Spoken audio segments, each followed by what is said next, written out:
What's up, folks? Walapa, how you doing? Welcome back, Football Digest. Kama. My name is Nyashule Boy, and I just want to keep you guys up to date with what's happening in the world of sports, and I'm gonna get right into it. Gor Mahia, I have just seen their fixtures list for the next 28 days, and they have an incredible 10 games in the next 28 days. Yeah, let that sink in, because that is like a game in every 3 days, and that is so tight. As in, can you have more tight fixtures than that? As in, it can't get tighter than that, you know? And that means it's going to be playing a game in every 3 days. And honestly, that is going to have some implications on the club in terms of the financial aspect of it. The players being stretched, not having enough time to recover. I honestly hope they sail through it, and it's going to be a trying time. See, the last time I was here, they were to play Yanga FC in Tanzania for their CAF Confederations Cup group stage match, of which they won 3-2, and they are now joint top of the group with 8 points alongside USM Algiers.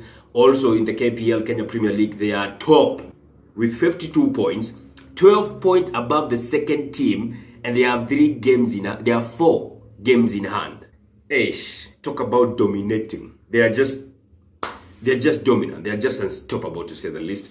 And if you have not watched their highlights along when they were playing Yanga FC, you can just go to Football Digest Facebook group and check it out over there. I have posted a link where you can go and check it out. All right. So yeah, and if you look at those fixtures list for the next 28 days, they have some tricky fixtures.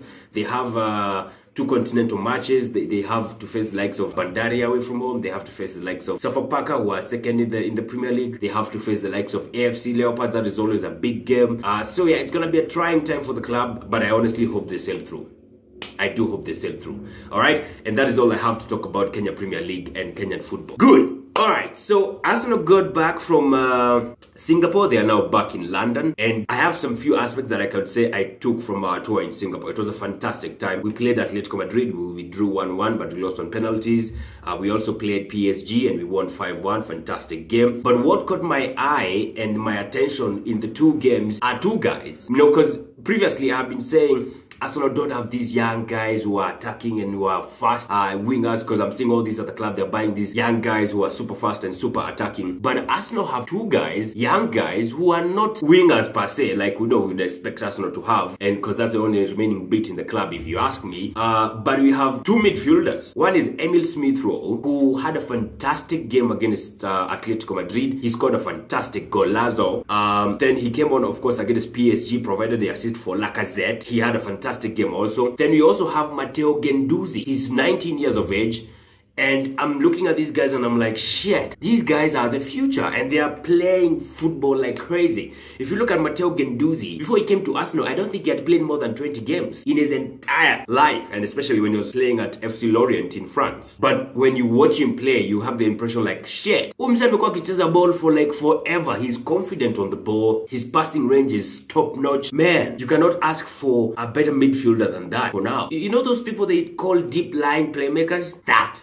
That is what Guendouzi is. And when you look at him playing and you're like, shit, Xhaka, you better be watching that guy. You better be watching Guendouzi, or he's going to overthrow you from the squad. Then again, he's only 19. Maybe he's not going to be starting all the games. But man, watching him in Singapore was a revelation, man. You have to admire that guy. Man, I'm excited to watch these guys. And then I'm like, okay, Smith-Rowe is 18. Guendouzi is 19. We also have Ainsley Maitland-Niles, who's 20. And we have Lucas Torreira, who's 22 years. As in, our future in midfield cannot be more secure. It cannot be more secure. It cannot be more bright. I'm excited to watch these guys. I'm excited for these guys. I'm excited as an Arsenal fan. I can't wait to watch these guys in action. It's gonna be dope. Speaking of Torreira, he is back at Colney, London, training, and I saw a video Arsenal put up on Twitter of him training, and man, that guy is already backing orders and telling guys do this, do that, and you're like, this guy is like Guendouzi. He's playing like he's been playing at Arsenal for years. Guendouzi is a couple of months old at Arsenal. Lucas Torreira is 1 day old. He came into his first training yesterday and he had a fantastic session, and you have to love that guy. I'm so excited to watch Lucas Torreira, and more so because it's a guy we've been wanting to have for ages. We've been wanting Arsenal to have a midfielder who is a destroying midfielder, wins the ball back, makes those hard tackles like Kante, wins the ball, and then apatia ball to Kina Guendouzi, and they spread forward to the legs of Aubameyang. It's gonna be a fascinating season for Arsenal. I'm so excited. The hype is real, but is this just a preseason hype? Are they going to actually do that when the real job begins? That is a big question. But I'm excited as an Arsenal fan. I'm so excited.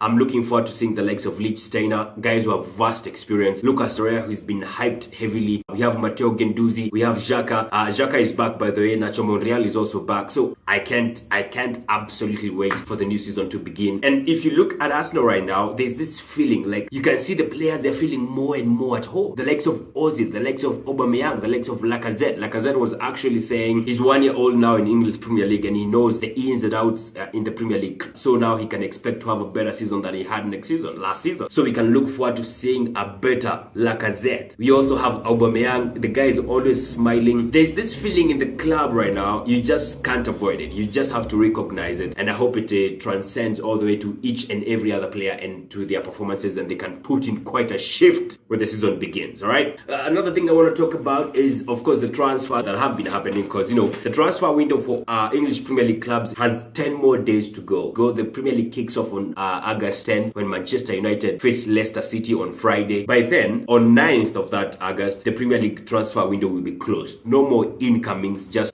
players going out. Then there's the issue of Aaron Ramsey. His contract is yet to be resolved, and I'm wondering why the hell is it taking so long? And now you have to see likes of Chelsea being linked at you coming in with a move for Aaron Ramsey, I think for £30 million. And I'm like, are you crazy? Because there is no way we are going to let Ramsey to go to another club, and more so a club in England. That is not acceptable at all by any means. So I want that deal to be done and just get it done and dusted, and Aaron Ramsey maybe be made the captain of Arsenal and we can move forward with life. I don't want these linkages of our best players, our longest serving players being linked to the move to other Premier League clubs in a bow. We don't want that. We don't want that at all. Still in Premier League, Manchester United, they are being linked with Harry Maguire from Leicester City. It's being reported that that's Mourinho's number one target, but also they are being said to be also considering a move for Yerry Mina from Barcelona, who apparently Barcelona want to dispose him off. And we are waiting to see if Manchester United are going to actually get any defender, because they seriously seem to be in for a defender. And which brings me to Mourinho, where he has been so constantly in criticism of almost every bit of Manchester United. Almost the management to the lowest ranking officer at Manchester United. And recently he came out to say there's a squad that he's playing with now does not belong to him. They're guys who are not even going to be here when the season begins. Like, he's seriously criticizing especially the young players, the youth players, because hao ndio wachezaji wenye wanacheza sana when they were playing the likes of Liverpool in the International Champions Cup in America. And I'm like, is a coach supposed to openly criticize his players, like in public? And do you go bashing your young players, your youth players, the future of the club? Do you go bashing them? In my own opinion, I don't think that's how a coach is supposed to operate. You don't go criticizing your own players in public. Like you were saying, Valencia has come back from holiday and seems like he had too much holiday. I mean, it's like he's saying Valencia put on some weight. Now, coaches are different. That's expected. But coming out to criticize your own players in public, I don't think that's how it's supposed to be done. And he has done this over and over again. Like last season, he criticized, I think, almost 5 players. There's a post I put up on Football Digest. You can go check it out, of the players he has criticized throughout the season. He has criticized Rashford. He has criticized Pogba, Luke Shaw, Phil Jones, and Chris Smalling, Martial. As in, he's bashing all his players and he's doing so in public. Now, for me, I don't think that's how coach is supposed to operate. Now, coaches are different, but do you go making mockery of your players in public? Are you supposed to sit them down, have a one-on-one talk with them, and tell them you're doing this thing wrongly? You're supposed to do it like this, but not come out publicly and say this player is shit. Of course, you don't have to say the player is shit, but how you say it, you can honestly tell. You're saying that this guy is shit, So yeah, so many things going on at Manchester United right now. There's also the issue of that it's not being funded enough to make the transfers that he wants. So it's people are saying that there's a misunderstanding between him and Ed Woodward, the executive vice chairman of the club. So many things going on. They're saying even the players now are kind of scared because of the criticism that Mourinho is bashing them with. Yeah, and those things have led to Mourinho being touted as the favorite manager to get the first sacking when the Premier League kicks off. Yes, he's a favorite now to get sacked fast in the Premier League, and it's unfortunate. I mean, of course, everybody has his own different style of management, but his, Kidogo, it's not that good. Kidogo, it's not that interesting. It's not that interesting. So, still on transfers, Lucas Digne, a Barcelona left back, French in nationality, is being touted with the move to Everton. Actually, it's being considered that he's going to be completing that move in the next 2 days for, I think, £12 million. Yes, it's going to be interesting to see how exactly it's going to suit in. I think he's a decent enough left back, so it's going to be interesting to see him and Leighton Baines in action for Everton. Still speaking of transfers in England, we have had Mitrovic has moved back to Fulham for £22 million. Yes, £22 million with £5 million add-ons. And Mitrovic, by the way, was a Fulham player before he went to Newcastle. I think he went to Newcastle, yeah. He played there 18 games, he created 13 goals. So it's a fantastic signing for Fulham. It's like back to home for him. And I'm looking at Fulham and I'm looking at their front three. They have Andrew Schaller, Sessegnon, and now they have Mitrovic. Quite an interesting attacking front there for Fulham, and they are doing their business quite fine. Like I told you in my last broadcast, they have also signed Jean-Michel Seri from Nice. So yeah, they're building up, slowly and surely. And that club, I think, is from North London. Is it North London or West London? I'm not so sure, but it's a London club. So it's going to be interesting to see moving forward how that one is going to pan out. Another transfer that is worth talking about, Pulisic. Pulisic, I think he's American, plays in Dortmund. Apparently, he has refused to sign a new contract at Dortmund, and now he's been linked with a £60 million move to Chelsea. Previously, had also been linked with Liverpool, but I don't think that will materialize. So he's now being linked with a move to Chelsea for £60 million, and we are waiting to see if that is going to pan out or it's just another rumor. You can never be too sure with these things. Another deal that happened is Thomas Lemar. Well, he had already made the move to Atletico Madrid, but he was unveiled yesterday. He's going to be wearing the number 11 jersey. And I can't wait to watch Atletico Madrid's lineup next season. It's going to be heavy. It's going to be dope. They have Gelson Martins now. They have Thomas Lemar, Antoine Griezmann. They have Diego Costa, who is now going to be wearing the number 19 jersey, like he won the last time they won the league. So it's going to be interesting to watch out for Atletico Madrid next season. Lemar moved there, I think, for 60 million euros. Yes, something of that sort. Another transfer that happened is Golovin. Golovin moved to Monaco instead of Chelsea. He had been heavily linked to the move to Chelsea, but he finally switched to Monaco. And man, you got to love Monaco. Look at that view. Shit. Dope. He's going to be wearing the number 17 jersey, as you can definitely see from that photo. So that's another transfer that has already happened. It's a done deal. Cristiano Ronaldo is back in Turin now, training with the first team. He jetted in yesterday. And of course, why I'm so excited about this one is because I can't wait to watch Cristiano Ronaldo in Serie A. Honestly, I can't wait. It's going to be exciting. And also, Serie A is now going to be aired on DSTV.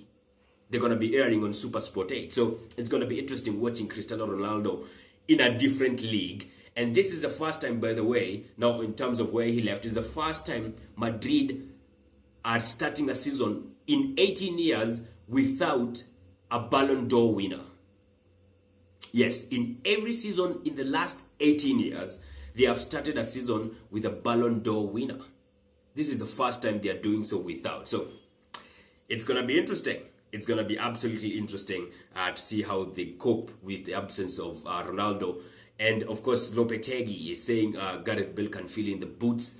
That we remain to be told. If he stays fit, maybe he can. They also have Vinicius Jr. I think he's quite a talent, so maybe he can cope, or he can come in and put in quite a shift for Real Madrid.